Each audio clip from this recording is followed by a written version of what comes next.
Welcome back. My name is Vince Wolfram. And I'm Dylan Cardwell. Welcome back to another episode of Big Talk, where we're talking sports, lifestyle, everything else under the sun.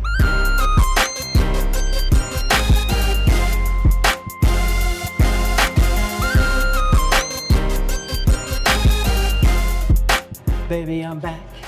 Let's go. We're back. This time in Neville Arena.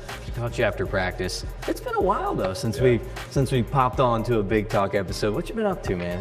How's life been treating you? Slow but steady. That's all that matters. Slow but steady, and he says that amidst a Division I college basketball season. Mm-hmm. I know it's not slow and steady. Now tell me the truth, Dylan. How we feel? I'm really just my fandom from Auburn is really just heartbroken because I had Auburn in the college ball playoff. I had them in one game. I had us at 11-1, but I only lost to Georgia. I mean, just to see the football team just perform, they fought hard, but we just couldn't, put it together. Yeah. And so, man, just like big at the end of the season, senior guys like Eugene Asante, Cardwell, my heart breaks for them. Yep. How many one-possession games would be away from a college football playoff? So many. Hosting one in Jordan Hare. So many. So, yeah. Start with that, but other than that, pretty chill. Pretty good. That's good. Yeah, it was tough to see those last couple of Auburn games. The season didn't end how that would have liked. And I think the toughest part, like you said, was seeing the seniors, Jarquez, the guys who gave it their all and stayed with the program too. I know Eugene's a transfer in, but he's somebody who bought into Auburn from the second he got here from North Carolina. Yep. So to see those guys, Luke Deal, all those cats end up walking off the field in defeat was. It definitely leaves a sour taste. Yeah. But going forward, obviously, recruiting has been fantastic so far. Hugh is doing his thing, Deuce Knight. If he wants to come on Big Talk, let us know. Deuce Knight, we're shouting you out. This is our official pitch to have you on the show. You know the deal. But recruiting's been off to a good start. So the offseason ahead of 2025 Auburn football, the grass is greener on that side. A lot. It's really green, like neon. Neon green, but there has been a lot of college football news since Auburn's season has ended. The 12-team playoff, which we've been talking about for the last year that we've been saying we're super excited about, is finally here. The bracket has been revealed. A lot of question marks, a lot of things to talk about this college football season. Bracket came out. What'd you think when you first saw it? Perfection. Perfection. Okay. No complaints. No complaints, only because it's fair. Yeah. I'm big on fairness, Mm-hmm. and the problem with college football in comparison to college basketball, you don't have the benefit of having 60 teams in there, and so even if you threw in 4 more teams, it's never going to be perfect because everyone that gets kicked out per se is going to feel like, oh man, like we had a shot. Well, just don't lose games. You started with Miami. Half their season got saved by refs when it came to the Cal and Virginia Tech game. They just lost recently to Syracuse, unranked Syracuse with inconsistent quarterback play. Yep. And it's just, for me, it's just like all you had to do was lose 2 games, which is very lenient when you saw guys that lost 1 game last year not get in. And so I think with the new standard, people need to stop being so soft and really just be grateful and appreciative that your season's not over after 1 game. Yeah. And I think, like I said, this new college football playoff is fair. You have a Power 4. Everybody in the Power 4, Power 5, it's secure. I don't like how it's a bye, because I don't think Boise State deserves a bye because it's the Mountain West Conference. Yeah. But locking them in and letting them get in the tournament, I think that is right. Yeah. Mm-hmm. The inclusion piece of it is what I like. The seeding, I think, can use some work. Yeah, I'm with you on that. And then my last point would be I just want to say my appreciation towards, SMU, not SMU, the ACC or whoever, the College Football Playoff Committee, and not allowing, ACC championship loss by 3 points, kick SMU out of the College Football Playoff. So, kudos to them, because a lot of people were saying, oh, well, if they lose, let Bama in. And I'm like, well, Bama lost 3 games, and they didn't make it to the College Football Playoff. And I think what you would have saw if they would have, kind of kicked SMU out would be a lot of teams next year and the upcoming up years not participate in their conference football championship because they're like, oh, well, we don't want to lose. It doesn't matter at all. And so I think it was perfection. I didn't want Bama in there because they lost 3 games. Miami just crumbled. And so those are the first 2 teams out.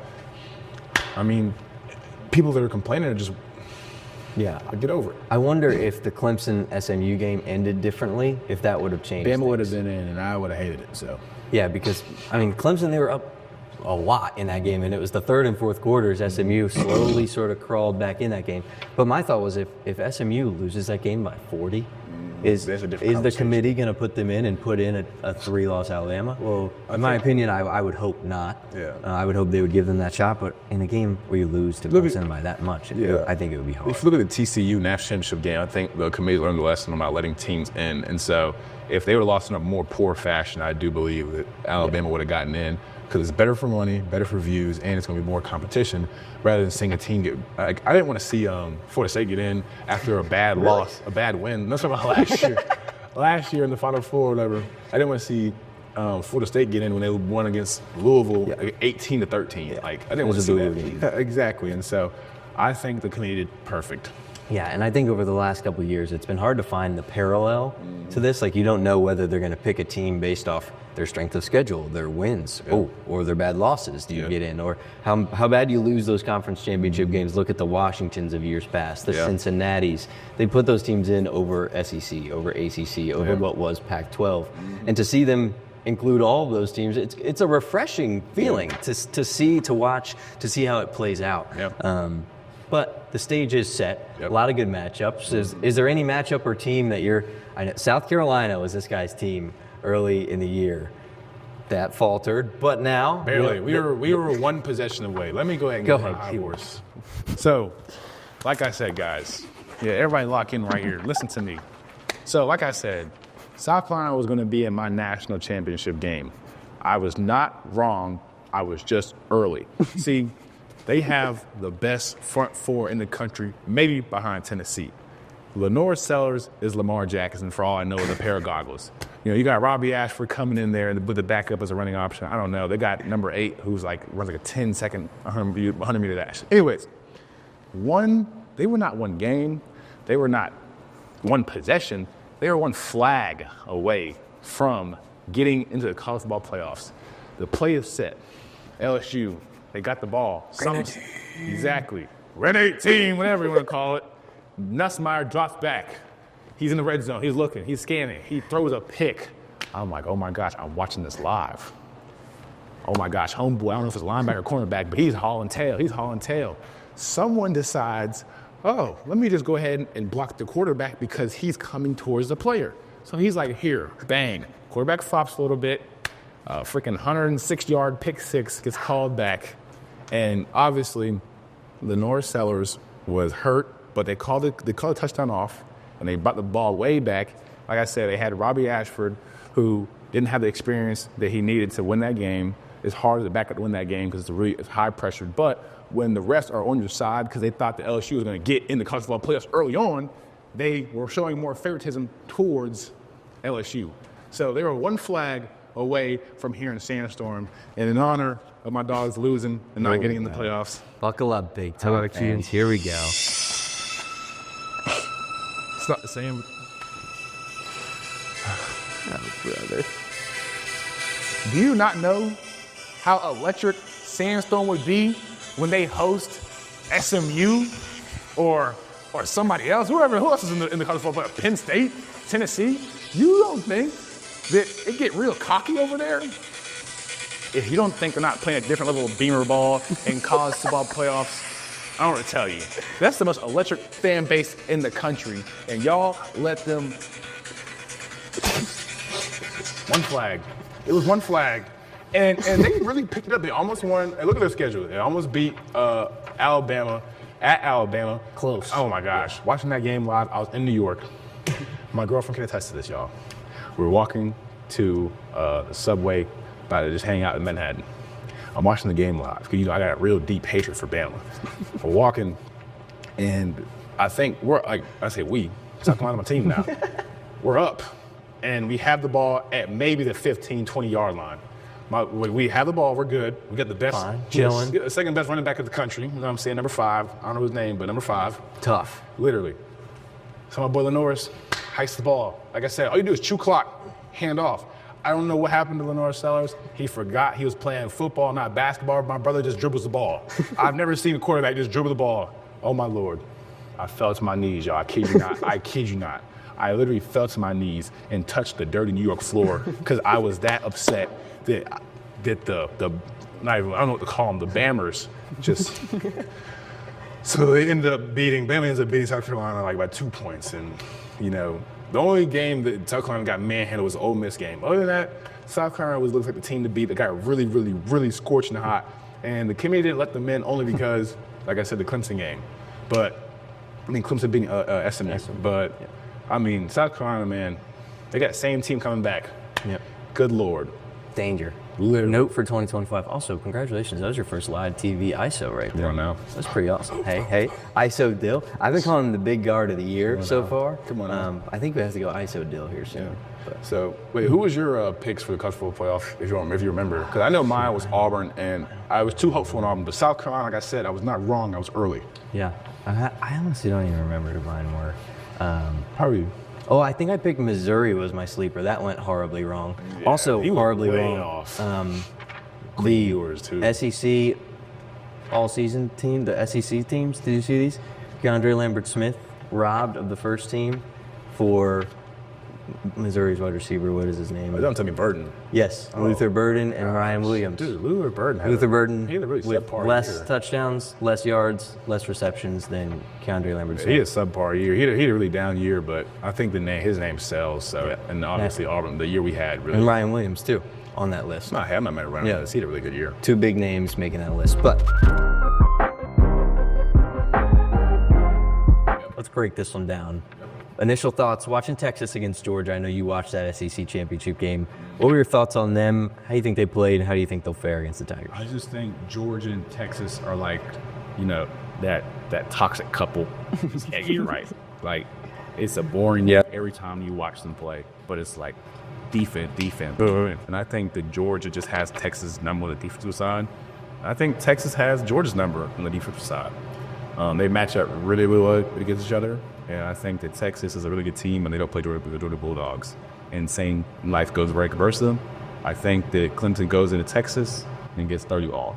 The reason I say is because, one bad call, the beers are coming. You know what I'm saying? Everyone throw beer, throw water. We saw that against Georgia. Yeah, that was crazy. Exactly. And my boy Matthew McConaughey going to have that cowboy hat locked and loaded. Yep. I think Texas is a 3-touchdown lock. Okay. They are favored. I think they're maybe 11 and a half. Yeah, like Texas is going to be embarrassing.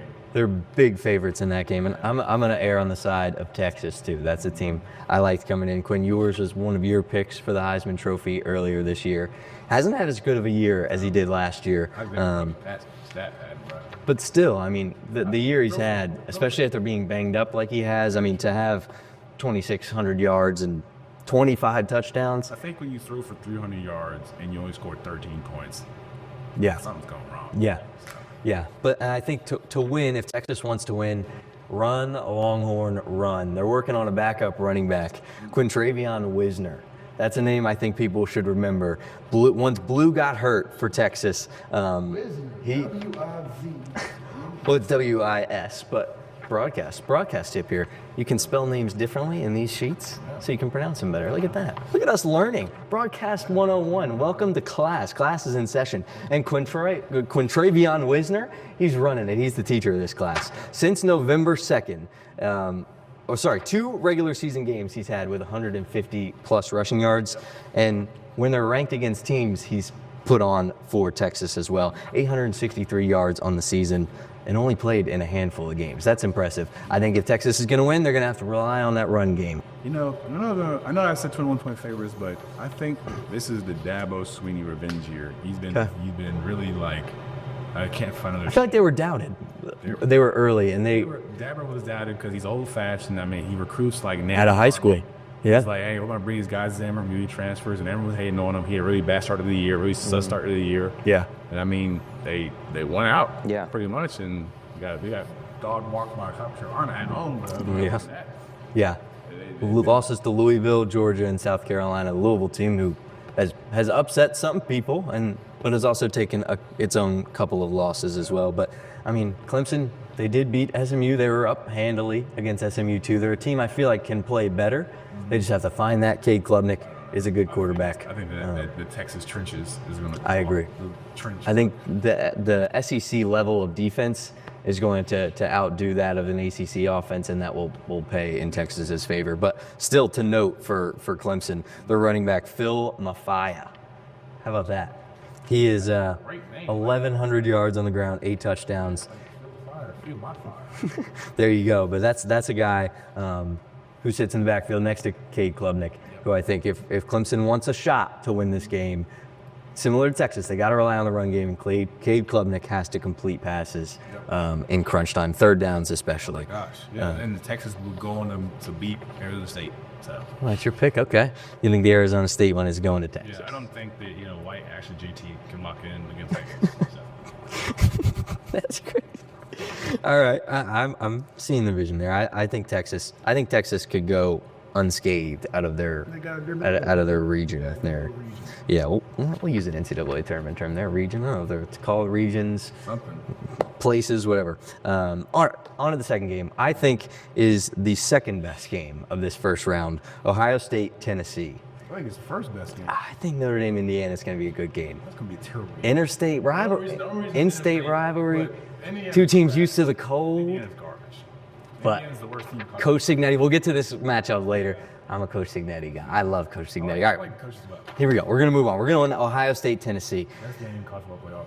That's going I think it's close between those two, but okay, I think Tennessee I'm with you. at Ohio State is what makes it beautiful. Agreed. Tennessee is at Ohio State. Mm-hmm. I'm just not sold on Indiana. Like I said, they're really bad. Yeah. My personal opinion. I mean, Ohio State, you do the boys like how much? It was 35 or 38-15. So a tough one there.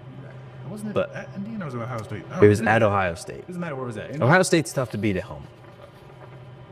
So like Michigan game. Hey, Michigan. Yeah. So I think let's The whole lawsuit thing. That's crazy. I think Ohio State can defend their trap, and I think Tennessee can walk in the trap and take over the trap. You know why? Because the guy by the name of Dylan Sachs right there is my favorite running back on college football video game. Like I said, I only play with guys I'm good with. Him and then Pierce on the defensive end, the edge. Oh my goodness gracious, that front four. Yeah, NFL is gonna love that guy. That front four is different. And I don't think Ohio State's gonna be used to that SEC speed, SEC physicality, and Tennessee has some dogs. I love the way they play. They're not very confident. No offense to Nico. Yeah. I don't know how he performed at Ohio State, which is going to be really tough to play at, especially states that are at that. 100%. Especially watching the Arkansas game early in the season. Yeah. They didn't perform as well. Yeah. But, I mean, I'm very, very confident in everybody else. The receivers are not that good. I don't know what happened this year. Yeah. They got balls bouncing off their hands, right?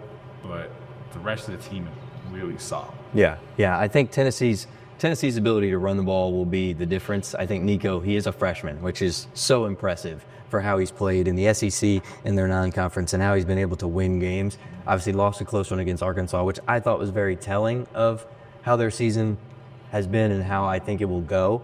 If they get in a close game, I don't know that he's somebody I have full faith in yet. As he progresses and as his game changes and evolves over years, I think he could become that guy, but they must rely on Dylan Sampson. He's a guy, he's a DAWG, a dog. Feed him the ball, and it's going to be good things for Tennessee. Losses to Arkansas and Georgia, but they do have big wins too. Wins over Alabama, Oklahoma, who turned it on late. NC State, who finished a ranked team in Florida, who got hot towards the end of the year too.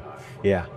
So Tennessee, I think they can win this game, but I think if it comes down to a close one in Ohio State's home spot, I think it will fall in Ohio State's favor. I think Will Howard, the transfer from K-State, he's had a good year. He's 6th in the country in QBR.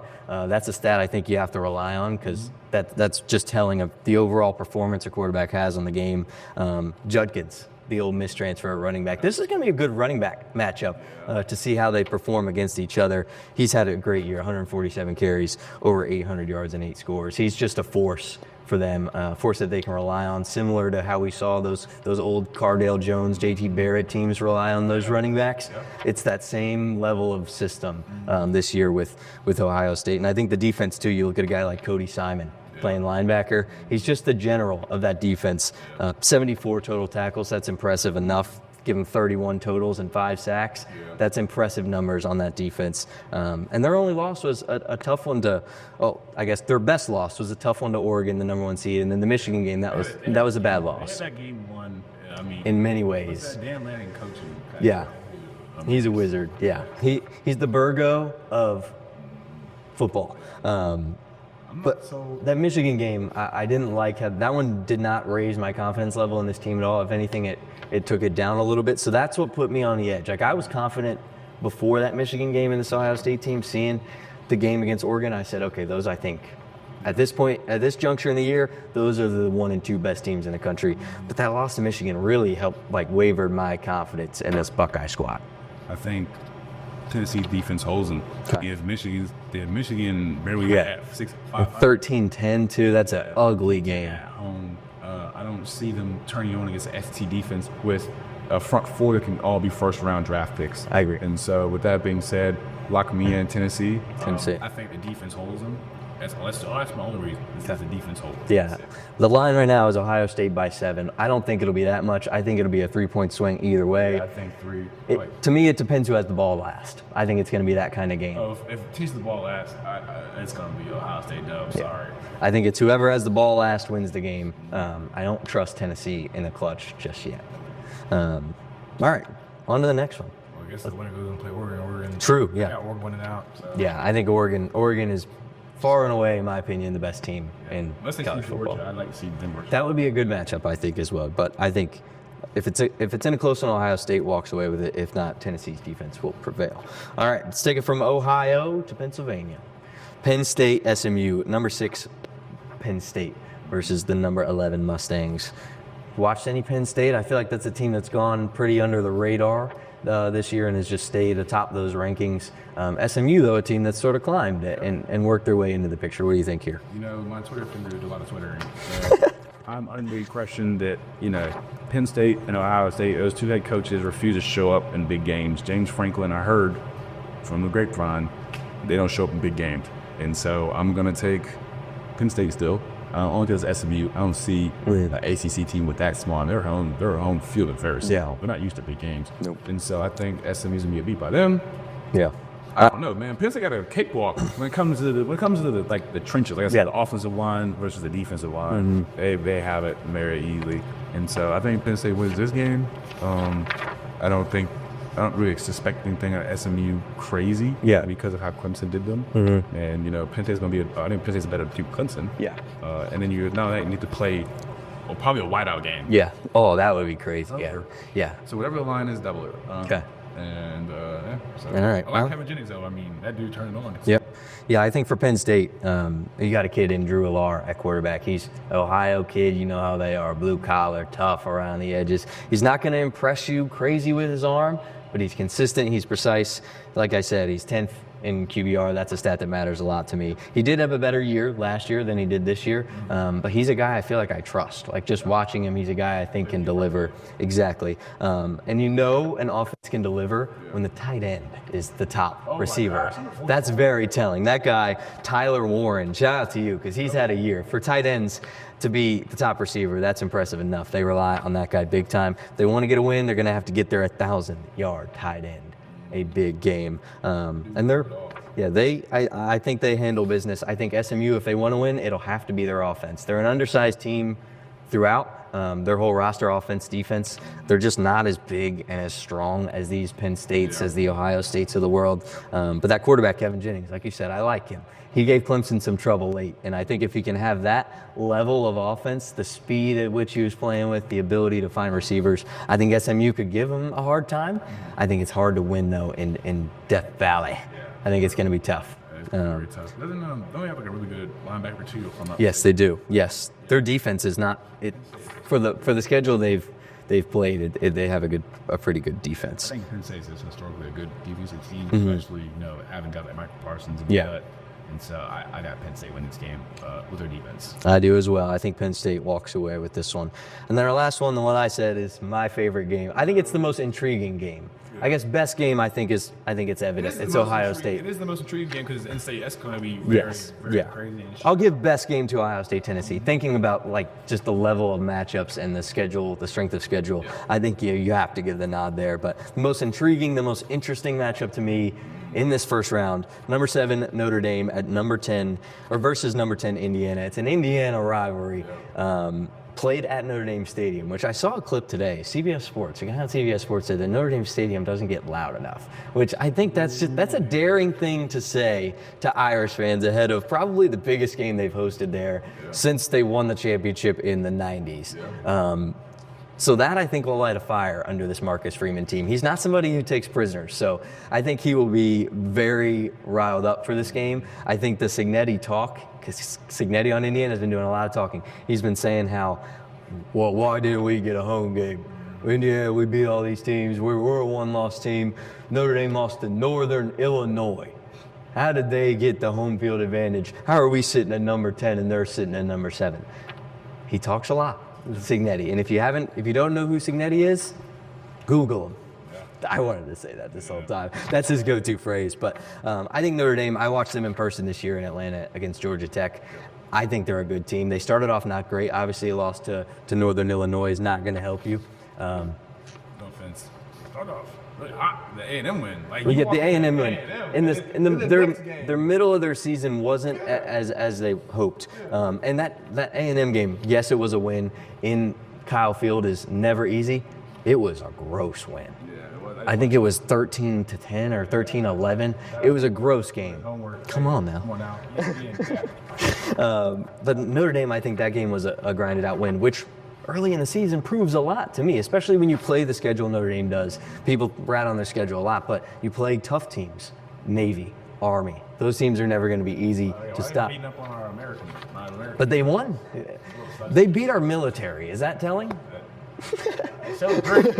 Exactly. It shows that they can duel it out with the best, I think. Riley Leonard, the quarterback, the transfer from Duke, started off not being able to throw the ball as many as expected he would, like he did at Duke. He was doing a lot of running. He scores a lot running the ball, but he has been able to throw the ball as of late. That's been a really good thing for Irish fans to see him be comfortable in the pocket, to find receivers. Jeremiah Love, in my opinion, one of, if not the most underrated running back in the country. I think he's a stud. If Notre Dame gets the ball to him, he's somebody almost at 1,000 yards, a lot of touchdowns, a lot of carries. He's relied on heavily. Notre Dame's favored by 5. I think if they want that win, they're going to have to play through Jeremiah Love, and he's going to have to see the end zone more than one time if they're going to win. I think because of the stakes of the game, it's going to be a really close game. I have being a toss-up. Okay. No. Obviously, my boy over here did his homework. But like I said, I had no idea if Notre Dame or Indiana was good. I'm not so Indiana only because last year they were bad. I think that's you and a lot of people, though, based off their schedule, the loss they had to Ohio State that wasn't very. The weakest schedule. Yeah. They didn't have to play either top 3 or 4 teams in the Big Ten. And how do you advocate for a team that had to play anybody in the conference? Yeah, their best wins are Michigan, UCLA, and Nebraska. I mean, Nebraska started off really hot. Yeah, they had me fooled. Yeah. In a row. I mean, I thought it was going to be my Heisman. I know.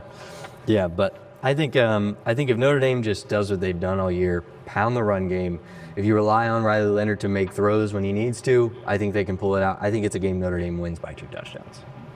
Like that bet? Yeah, I'll take Notre Dame only because of Winston Notre Dame. Hey, I'm still not selling any. Come on, here we go. Yeah. Now we're talking. All right, well, that's it for the first round. A lot of college football news, though. One guy I want to touch on has been all over ESPN, part of my take. We've seen it all today. Bill Belichick going to North Carolina. I think that has to be talked about. Because that's crazy. A 6-time Super Bowl champion decides, going back to my dad's school. He started his career in North Carolina. His dad was the coach at one of the military schools. I believe it was Air Force. I could be wrong on that. But he's returning to college football. I think that's going to be a pretty interesting thing to watch play out. And it's going to be electric in the student section. And I'll tell you that. I can't imagine being a student and hear Bill Belichick, my coach. So oh, my gosh. It's going to be nuts. And I think it's going to be funny how he interacts with the students in the college in general because he's just a stoic guy. Yeah. You think of like your college coach, you think of like a guy like your coach, Bruce Pearl, who comes in and he's rolling into lecture halls, getting people to go to games. He's in the Kroger ads.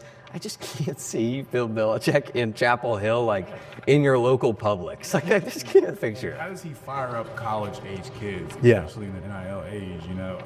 He's a funny guy just to look at. Yeah, and I think on the flip side of that, though, I think with the transfer portal and all that it brings, he would be a coach that I would be afraid to transfer out of. I think he could have a pretty grave impact on transfer portal and how it is facilitated. I think it will reintroduce a little bit of that university tie, because a lot of players now, just tell it how it is, it's a player's league. Like the players do what they want.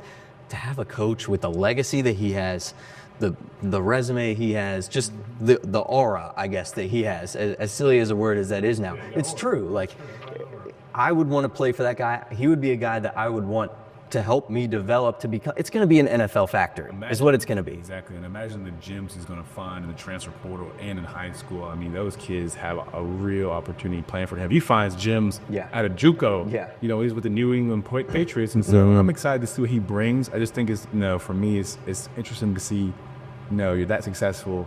No offense, that old. Like, man, fly from the sunset and call it a day. You got money. Yeah, whoever you want. Yep. Call it a day. Right. I don't know exactly why. I guess it was the personal tie to North Carolina was why he did it, or just to get back in the game. I'm not really sure. He probably one of those wants to get in the game. Yeah, I was surprised that someone his age with the background he's played in would want to get into college athletics and what it is now. Like, there's so much to it. I think college is still easier than the pros. It's more job security. It's probably more money. It's more fandom. I mean, everything is more. Yeah, I think he just didn't do it into it early enough. Yeah. Obviously, because of the success he had in the pros. Literally died Nick Saban. He's like immortalized forever now. And he can walk in any freaking store in the state of Alabama and people know his name. Like, here, I should pay for this, pay for that. I mean, you don't get the kind of love in the NFL. Yeah. And so I'm excited to see how his college career plays out. I'm interested to see if it lasts more than 5 years. Yeah, I am too. I think with what he wants to do, I think he would want it to last, to recruit and develop the way he probably hopes he wants to. But to see how it plays out, I think will be pretty interesting. And I'm not sure, he got the GM or something that he's close to as well. So I think with college, he needs that now. Yeah, but I think it's more freedom than having like a CEO or like a Robert Kraft hunching over your back, 100%, and breathing on your neck and stuff like that. I feel like he's going to be, with more freedom to do what he wants. Yeah, it's going to be very powerful. Yeah, and so it gives his closets more shirts to pull from. It's just a lot more control, which I think in a guy like him, with the amount of control he can have, and it's good control. That's the thing too, is sometimes these can get so convoluted and twisted, but for him to know, this is my system, this is how I'm gonna run it, it's gonna be just like I did in New England or whatever, and bring that to a college program, I think it'll be cool to see how it plays out. It's gonna be rocket in Chapel Hill. Yeah, and then the Heisman Trophy presentation is this week as well. You got 4 solid finalists. Okay, who do you think? I know the 2. Yeah, it's definitely 2. Genty and Travis Hunter. Travis Hunter. It's not an option. I don't think they should invite 4 people. Yeah, to be honest, that's just a face. Yeah, I just like to tell my kids like, oh, I was at the Heisman, whatever it's called. Yeah, cool to show them the pictures. They were just, no offense, they were just tossing. It's because these 2 are having electric seasons. Yeah, but electric beyond compared to the rest. Yeah, exactly. And so there's no need for them boys to go over there. They know they ain't getting it. You can admit what your TikTok is between 2 people. Yeah, so that's spirit between 2 people. Yeah, eternally ESPN is between 2 people. I mean, the only time I've ever seen, Dylan Gabriel on my screen for the Heisman is odds being, plus 30,000. My dog is just not up for grabs. Right. And there's just no great player, just this spot and this year, it's not. It's just these 2 great they're unreal. Race of all time, and we're living in it. So yeah.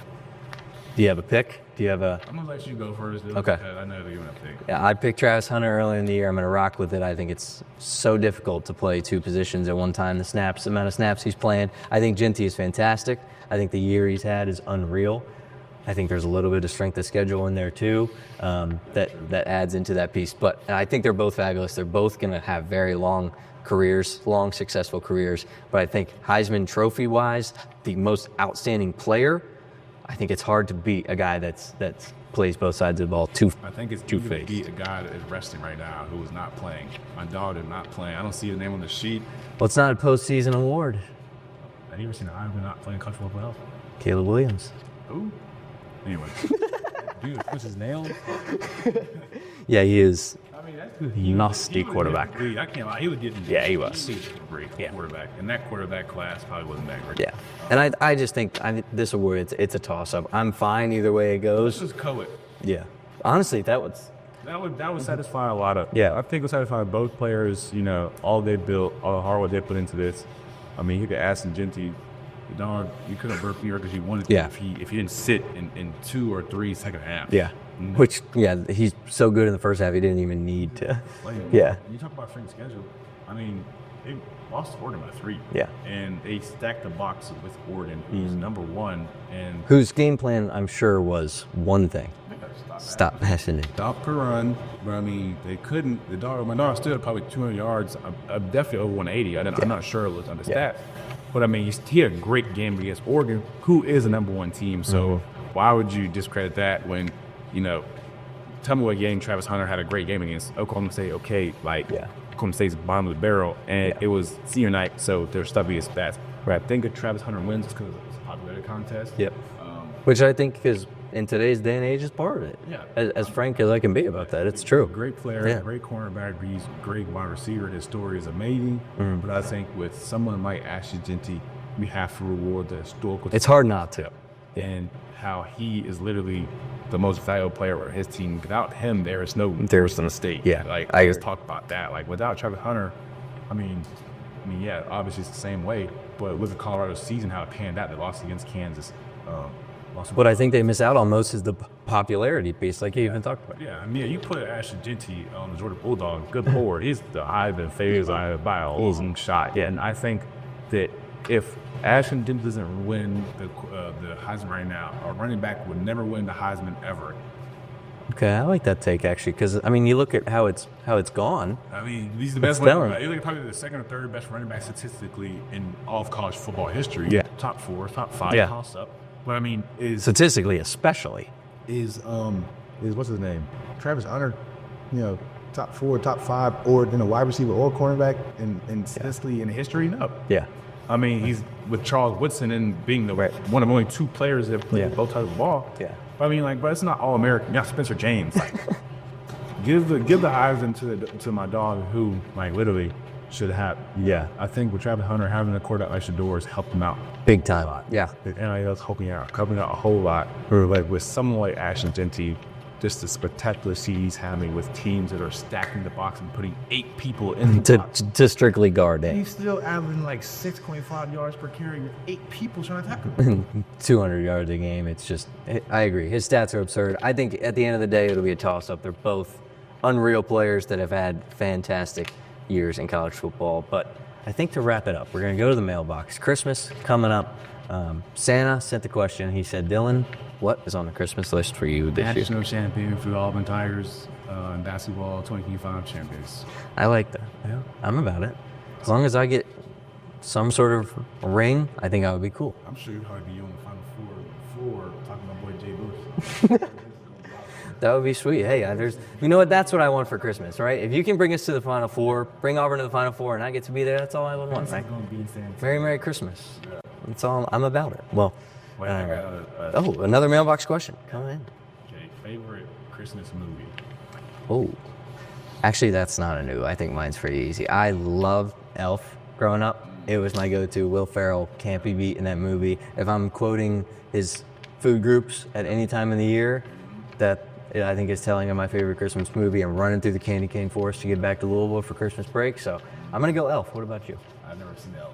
Oh my goodness. So I got a new Christmas wish. Dylan and I, we're gonna have movie night before we go home for Christmas break, and we're gonna watch Elf. So stay tuned for our Elf review when we get back. All right, one more. The mailboxes keep flooding in. Email box. Not even mailbox. The inbox. Yeah. You go to Publix. Obviously, there's a Christmas like cakes or whatever. Are you choosing the Christmas tree like Oh, you're talking about like Little Debbie's. the Little Debbie's or the cosmic brownie? Oh shoot. God, this is probably the toughest mailbox question to ever exist. Oh, that's hard. Depends what I'm eating it with, I guess. If I have ice cream, I'm going cosmic brownie. You getting ice cream with cosmic. I think cosmic brownie by itself is like enough for me. Like you're getting really the Christmas spirit. Well, yeah, of course. Christmas. This is the last Christmas this year.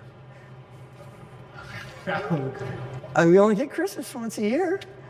You know, it's not often you're going to get Christmas trees, Little Debbie's. Just because of that, I'm going Christmas tree, Little Debbie's. That's what I'm saying. Come on. Bro, Little Debbie's blow. Bring it home. Brownie by a lot. How do brownies really taste the exact same Than a regular colored brownie. With the Little Debbie's with like the Christmas tree sprinkly and the red and The added effect, the festive effect. You can literally taste sparkle like this was a pop my mouth like, oh my God, Santa Claus coming. Yeah, that's why I took a bite of it one time and I heard it. Blew it off. Yeah, and I was like, oh my gosh, it's Christmas. Santa is coming to town. He is coming to Auburn. He's here. I'm sure. And we should do like a bracket one year, like Christmas like oh. things, like Christmas items. That's a good idea. Yeah, just bracket it up. I like that. We'll have another one before Christmas. I think we can break that down. How about that? Maybe we'll ask the people. Ask the people. We're gonna bring a what would you call it? A Christmas Christmas bracketologist to your local Instagram feed. So make sure. Shout out, he'll be too busy watching Kentucky. So we'll make sure Joe Velardo gets in on that too. But Christmas bracket is definitely coming to your local Instagram feeds, for sure. Well, that's all we've got on this beautiful comeback Christmas episode of Big Talk. Make sure you like, subscribe, follow us on all things YouTube, Spotify, let's see if I can get this right, and Apple Podcasts, with socials on Instagram, TikTok, Twitter, clips on YouTube Shorts as well. We got it all going on. For Vince. Stop trying to fan. Oh my goodness. He needs that on his Christmas list too. Gamecocks are going to win 2026 championship. And that is unfortunately all the time we have. We will make sure to see you guys next time. Stay tuned for it all. That's it for this episode of Big Talk. I'm Vince Wolfram. Cardwell, baby. We'll see you next time. Peace.